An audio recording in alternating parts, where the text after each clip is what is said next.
Hello and welcome to College to Consulting. Today we're going over one of my favorite topics, which is growth strategy.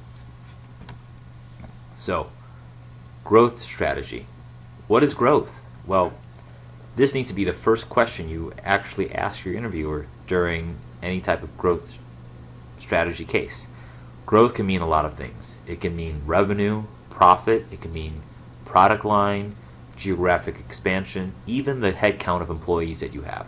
So whenever you get a case that's very vague and it says, how do we grow? The first thing you need to do is ask your interviewer, what is growth?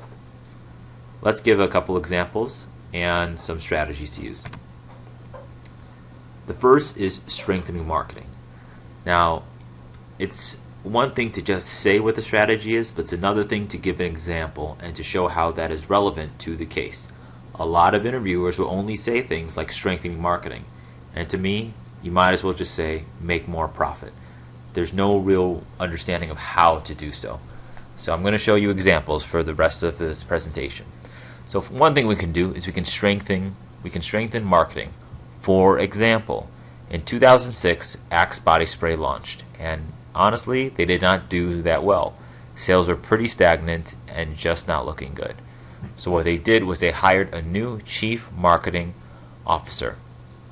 This CMO said, I want to make just a bunch of controversial commercials.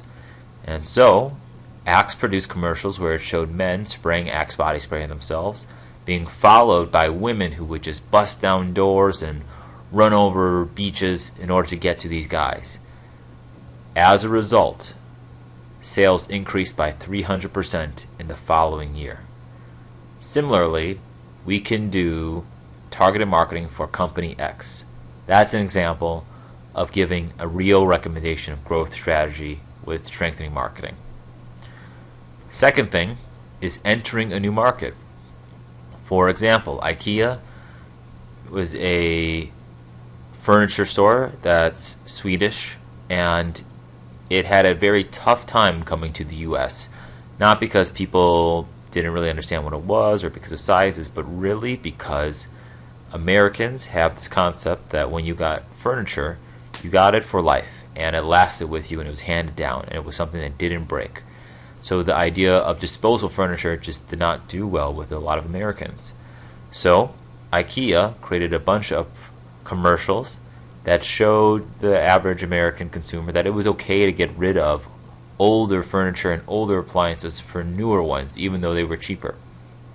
As a result, IKEA went from having 0 stores or 0 employees in the US to having more than 18,000 employees in the US, and the US now ranks the second largest retail country for IKEA, second to China. So an example is we can enter a new market where there's a lot of opportunity for revenue growth. Third thing we can do is we can decrease or increase prices, basically elasticity. For example, Vizio TV is a TV brand that's actually somewhat cheap. For instance, to get a 42-inch LED TV costs about $2,000 for Samsung. For Vizio, it costs only $600, and they partner with Costco and with Sam's Club to sell these TVs to people who are very price conscious. So as a result, they sell more TVs on volume with lower prices rather than selling a couple TVs with a higher price. On the reverse side is something that is not sold that often, but when it is sold, it's sold at a very high price point. For instance, luxury cars or diamonds, like Tiffany's and De Beers. So that's another area where we can grow total revenue. Another example is cross-selling. Cross-selling is essentially getting a consumer to buy another product that they might be interested in. An example is Amazon. When consumers log on to Amazon, they usually see at the bottom of the page other products you might be interested in.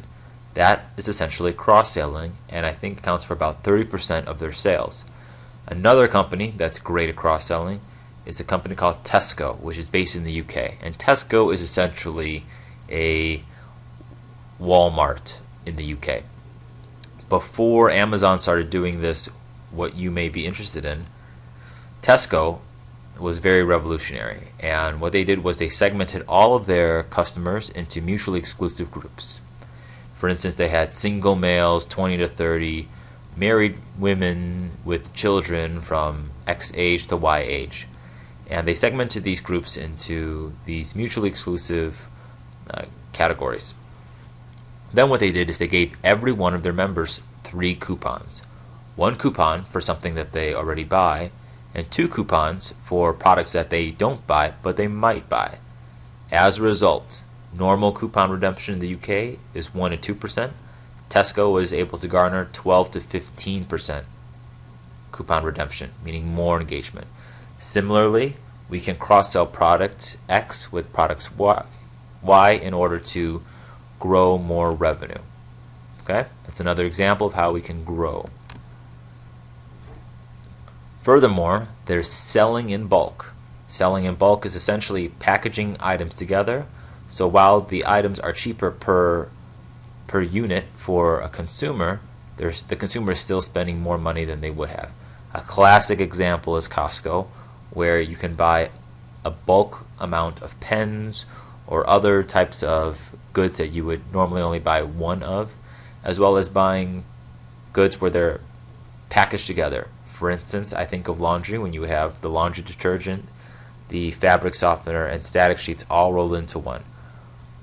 While a consumer could buy each of those products individually for a higher price point, instead they're buying those products together in one massive package, which means that they're spending more money than they would have originally spent.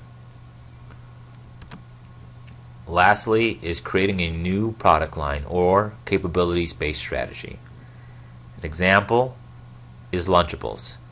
Oscar Mayer started off with making big slices of bologna and cheese, etc. The problem that they noticed was that children were not eating their lunches.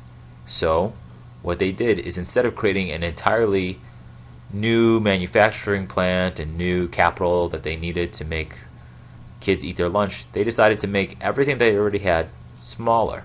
They just made bologna smaller and cheese smaller and replaced bread with crackers, all the stuff that they had already made before. As a result, Lunchables is rated as one of the top grossing purchased lunch foods for kids from like 6 to 10 in grocery stores. So these are examples of some growth strategies you can use to grow your company. So a question that I usually get is, great, we understand all these growth strategies and there are these fantastic examples and stories that are put out there. When am I going to use it? Well, I'm going to show you right now. So here's our framework sheet of paper. And let's say that we get a regular profitability case and we look at the market. We look at products, competition, market size, market share. We're also going to look at revenue.